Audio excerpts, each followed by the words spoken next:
Hello and welcome to Lecture 5 of Phil 10, Critical Thinking here at Penn State Berks. This lecture is on argument forms and their evaluations. So we'll look at the basic forms of an argument, and then I just have a sampling on how to test the validity. Won't be exhaustive there.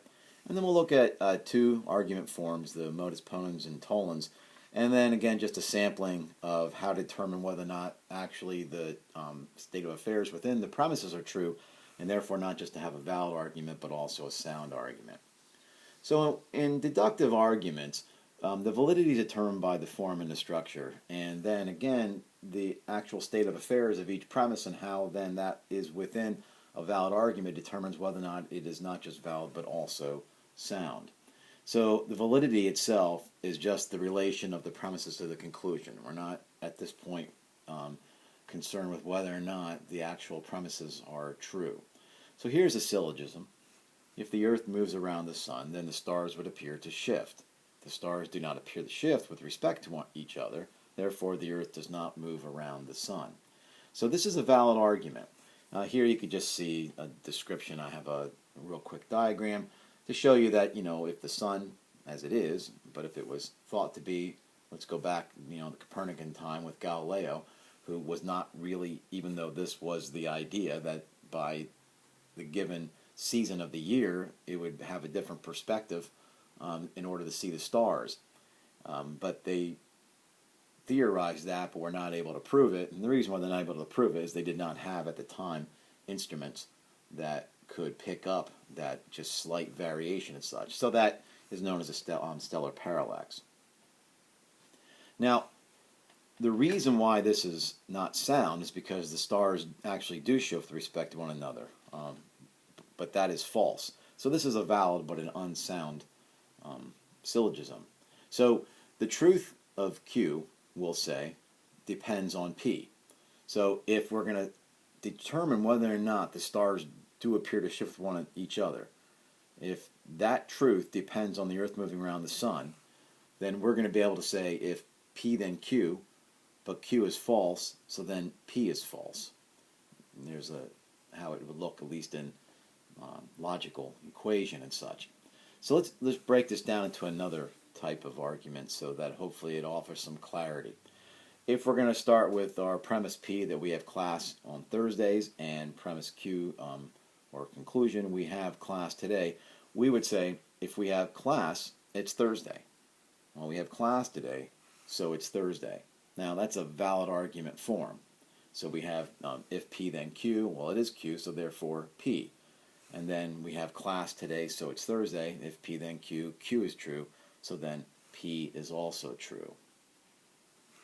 Now, in testing validity, I'm just going to give a few samples. The text did offer a very exhaustive way to work through and determine whether or not any particular argument is valid in its form. And Aristotle had 6 principles or rules that would always test the validity of a syllogism. What I've done is I've just picked a couple. I'm hoping that this will be at least illustrative and also applicable. So perhaps you'll be able to view these in the news media, in let's say anything on social media and such, nonetheless.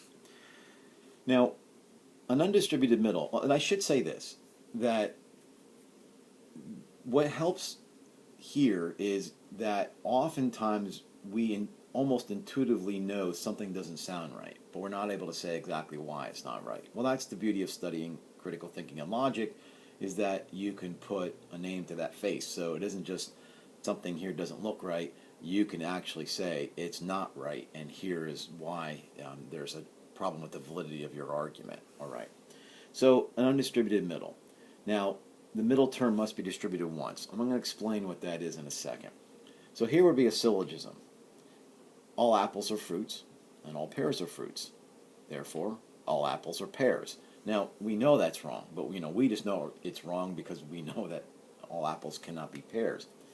But if somebody were to ask you, can you explain exactly why that is not a valid argument? That's a different situation, right? So obviously we would say, well, we know that all pears are fruits and all apples are fruits, and we know that all apples are not pears, but exactly why would that be? First, about distribution and terms. Remember, these are in the square of opposition. These are our four types of syllogisms we may have in A, E, I, O. So the A is all S is P, the E is no S is P, the I is some S is P, and the O is some S is not P. Now, when we talk about distribution, what we're talking about is that it contains all the things within that category, and an undistributed term is not about all the things in that category. So the minute we say all S, we're talking about whatever that might be, all things blue. Every single thing within that particular term is distributed. But when we say all blue things are tall, obviously the tall is just going to be some of the members of that group S. So the P is undistributed. And I've circled, put circles around the terms in each of these A, E, I. Well, the E both are distributed, but in the A, I, O, you see in the A the predicate is undistributed. In the I, both the subject and the predicate, and in the O, the subject is undistributed. So then what we need to do is just, now that we know what particular terms and syllogisms are undistributed, and we now go back and look at our syllogism to ask, is the middle term, now remember the middle term is the term in the premise 1 and premise 2 that is used in both premises, right? So in this case, it's fruits. So if we're going to say all apples are fruits, that's the all S is P. There the fruits is undistributed. And then again, if we say all pears are fruits, again, that's an A proposition, and fruits is the predicate of that term, so it also is undistributed. So we do not have a middle term that has been distributed, so therefore it is the undistributed middle. Now, the reason why this is important is because you have to be able to say something about the entirety of some term or population in order for your conclusion to have any validity. Perhaps I could have given some more examples for that, but I didn't want to take up too much time on the slide, or space I should say. So here they're both A propositions and both terms are undistributed. Therefore, why this is wrong, you can tell somebody. It's not just simply because we know that all apples are not pears, but in the way you've built your argument, you've never distributed your middle term, which are fruits. Now, another way is we would have what we'll call either an illicit major or an illicit minor. So I'll explain what the major and minors are, but for now let me just lay out the argument and we'll move from there. So if we're going to say no deceit is good, and all deceit is torment, therefore no torment is good. Now, there's something about that seems right, because we would probably agree that to deceive somebody is not good, so no deceit is good, and also that to be deceived is a bit of torment, so all deceit is torment. But now how are we going to say that no torment is good? We're going to say, well, we would agree with that, and this is a good argument. Now the reality is that although it's true that we would accept no torment is good, this is still not a valid way to make that argument. Because here you have, again, preposition 2, P2, is an A proposition where the predicate is undistributed.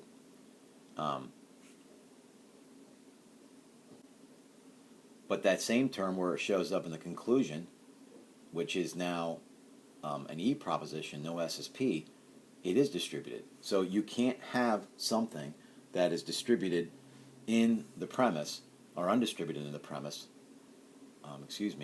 and then distributed in the actual conclusion. In other words, the easiest way to say it is you can't start talking about some of them in your argument and then try to make the argument about all of them in your conclusion. That's the easiest way to say it, but it's known as an illicit major.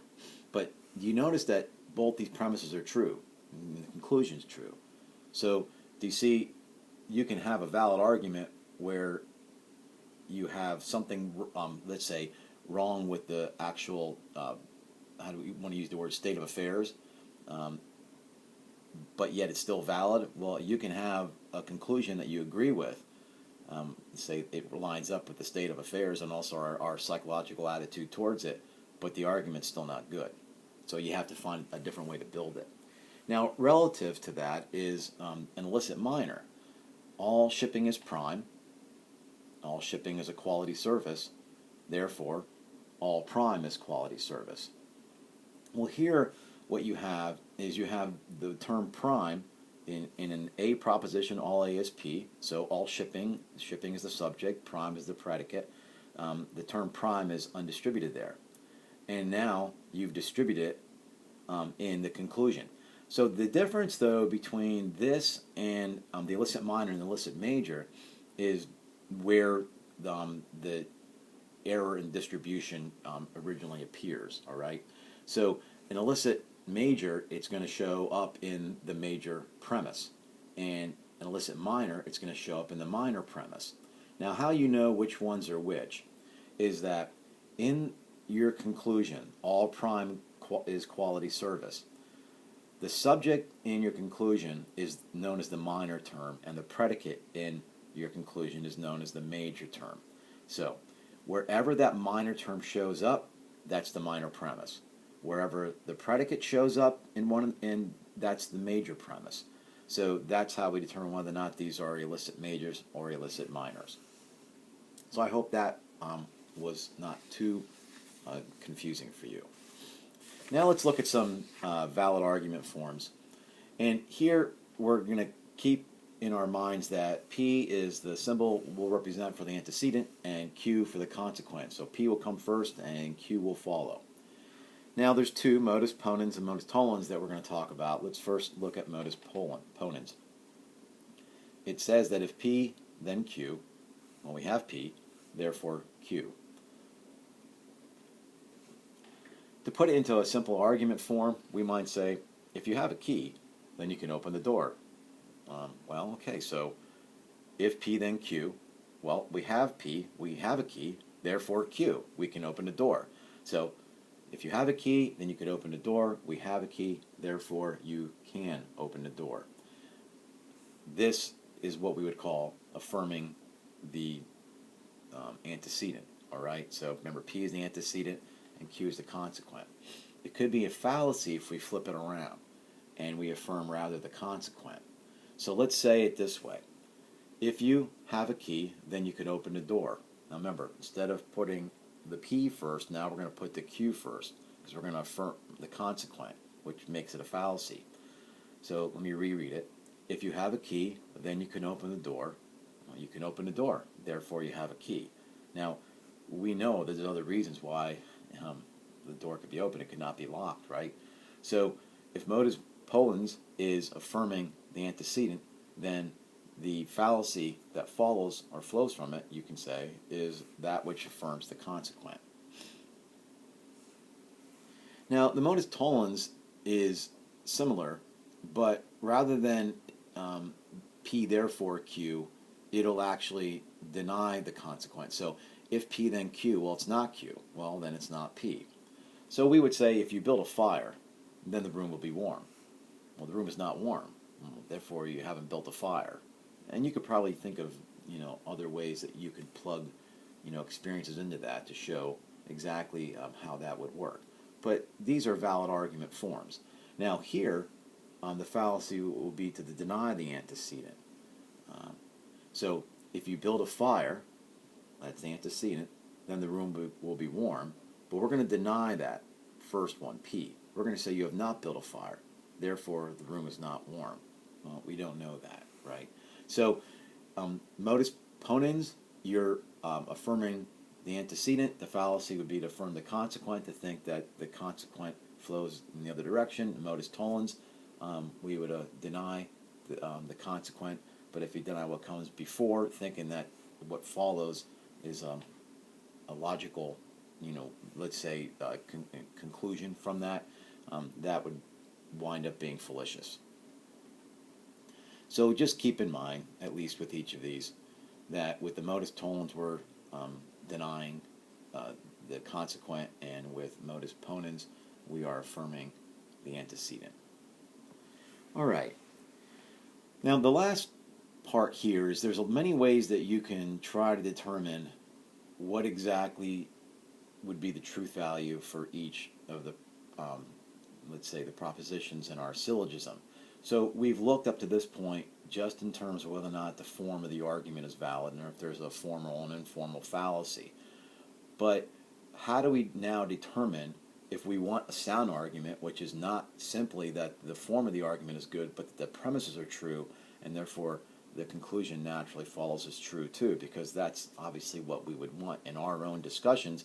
If we're trying to show something, we don't want just to have our logic to be sound. We want the premises, we don't want our logic just to be valid. We want the premises to be true so that our argument is both sound and valid. So we're going to try to come up with a few different techniques on determining the truth of the premises.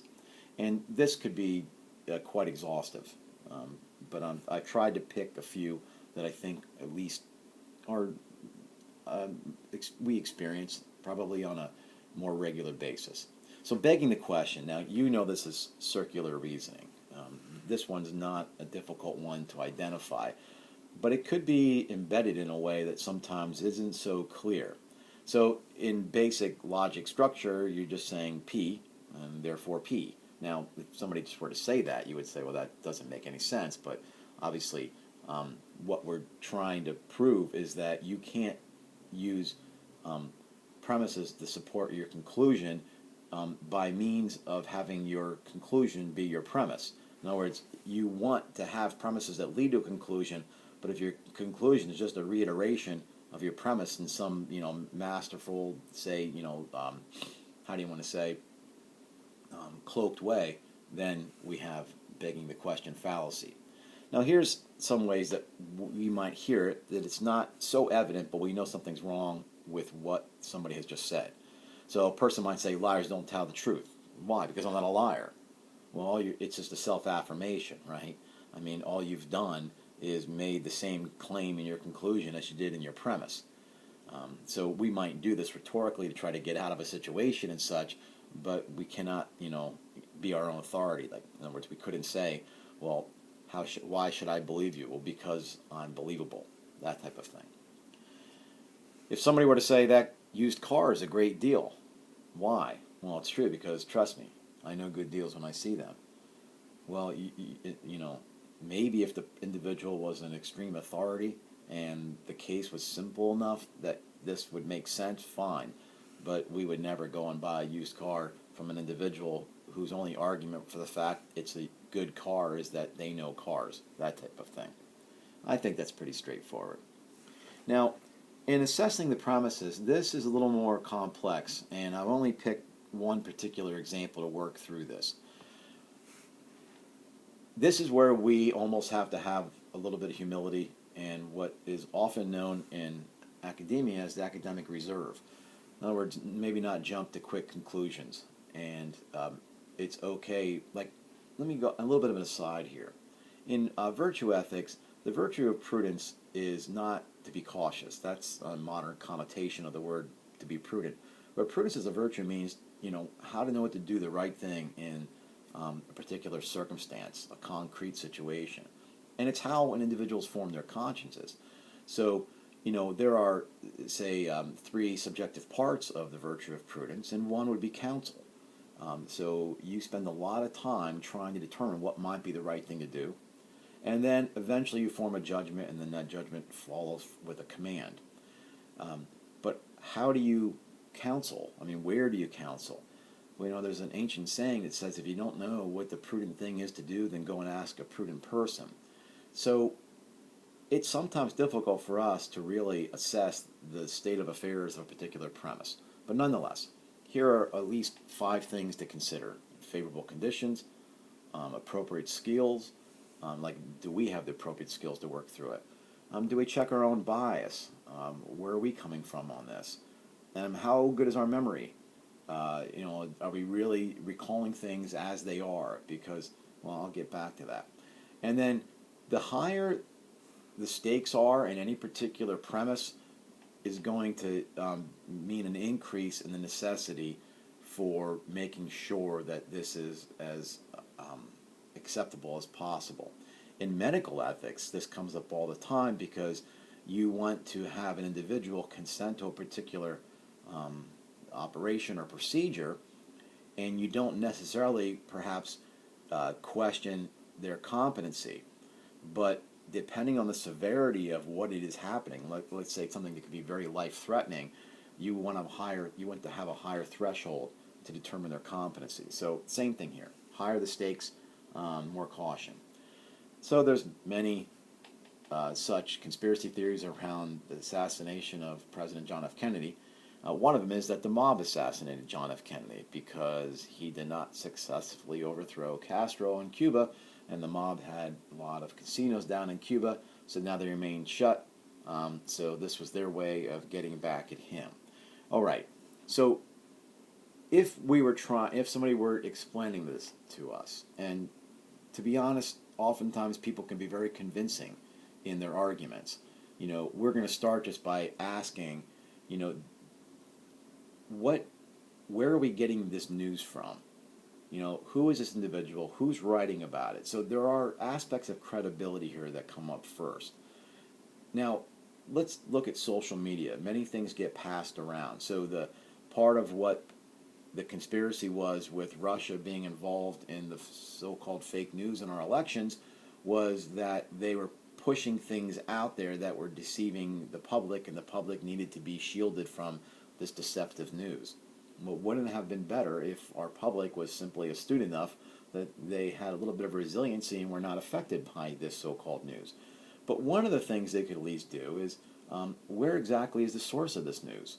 Is it newnews.nbcallday.eu? I mean, does it have some wacky sort of name to it? When you get an email and you're not quite sure if it's a scam or such, typically you try to look and see, does it have something that's suspicious? It might just say, service desk, at business.com, something like that. So if somebody were to tell us about this, conspiracy theory about the mob assassinating John F. Kennedy, we would try to determine whether or not there are favorable conditions upon which we're even receiving this. The next is, do we have enough skills to work our way through this particular argument? So it's not a slight to each of us if we just simply realize that we're out of our league and there's things here that I can't discern. This is why a little humility helps, because it'll keep us from having these false positives, right? Thinking that the news is true or whatever. So one more thing to consider. Now, we all have our own perspectives, and perhaps we all have some sort of bias, and that's okay as long as we don't allow it to unduly influence the way we're trying to reason through things. And learning critical thinking and logic is supposed to help in that, so that regardless of a person's bias, we can still try to ascertain the state of affairs in anything that's being said to us. So we've already spoken in this class how oftentimes you might find yourself defending a particular individual, whether it's a politician, a businessman, or you name it, a celebrity that you do not like or agree with, and because you defend the argument they've made, people think that somehow you must be on their side, but that's not it.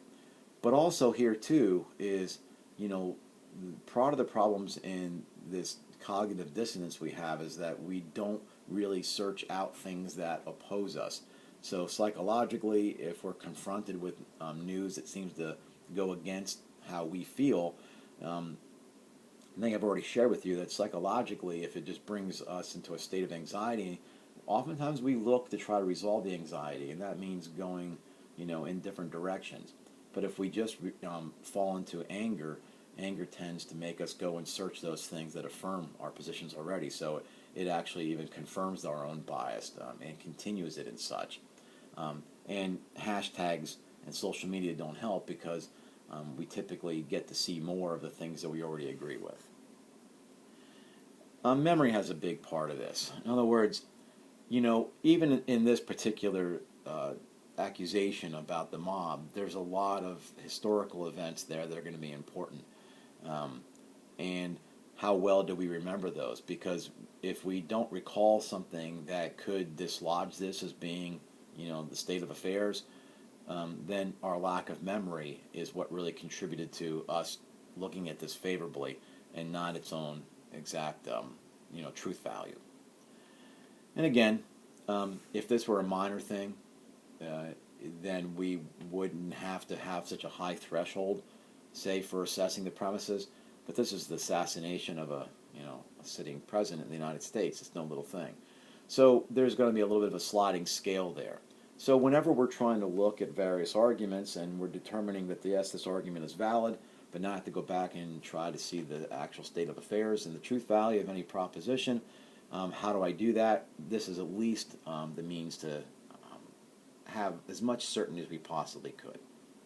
Now, this last one is provisional acceptance. In other words, sometimes you'll find yourself saying, okay, well, if I just, for this, for the sake of argument, accept what you said, then, and you move off into something. This reductio ad absurdum is probably one of the better ways to try to determine whether or not this argument is valid. So, whatever the supposition is that they gave, if a contradiction follows from that, then the argument's absurd. In other words, you should be able to plot something else in there and the argument should hold. And if it doesn't hold, then there's an issue. So we can just say if Q follows from P, okay, so P is the antecedent, Q is the consequent, and if the Q is absurd, well then what came before it, the antecedent, is also going to be absurd. So here's an example. And again, try not to read into it. I'm just using it for an illustration. So there's over 200,000 people in Reading, Pennsylvania. I think it's like 218,000 and such. Somebody might say the antecedent, well, I'm just one person with one vote, so the consequence, my one vote cannot make a difference. Now, it sounds compelling, right? Because, if there's 200,000 people plus in Reading, and let's just say that half of them voted, that's 100,000. One person out of 100,000 doesn't seem to really have that great of an influence on who's going to be elected.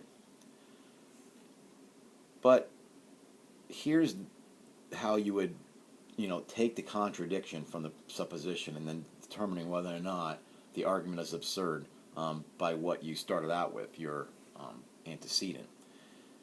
If you say you cannot make a difference is absurd because being just one person with one vote, then you're dismissing the fact that there are over 2,000 people in Reading and each of them only have one vote. So if everybody said what you just said, then it's very clear that one vote does make a difference because we have 100,000 people with each one vote who are voting. So if everybody held the same position that you had, then your argument falls apart. So all you try to do is you try to show the absurdity of their point, and then there's a contradiction in their supposition, and you don't even really need to have the facts. We can plug anything into this, right? So there's a lot of different ways that you can use this. Nonetheless, I hope at least some of these ways to determine whether or not the truth of the premises hold are helpful as we move on. Thanks for listening.